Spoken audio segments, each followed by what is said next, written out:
Bang Luksa yung 1 year death anniversary.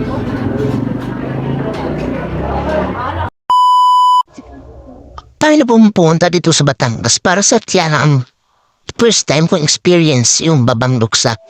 Siyempre, nung dumating kami dito, wine kami. Ayan, ko na nakuhaan. Tapos ito na kumain kami muna bago ang lahat mahuli at maubusan. Siyempre, usapang pagkain palapad mayan itong Babang Luksa ay dapat na ubusin lahat na handa or bigay ng mga tao. Ganun pala. Tapos, alam nyo ba, ayan ang gamit matanggal at mga pagkain. Kapag dumating na yung 12 o'clock ng tanghali, o diba? Ang gandang tao, no?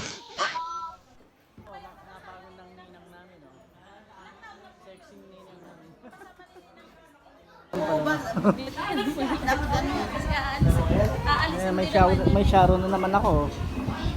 Bawal palang itira. Bawal lang itira yung mga ano dito sa 1 year death anniversary.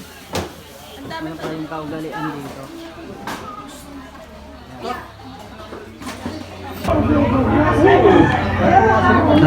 Kain tayo.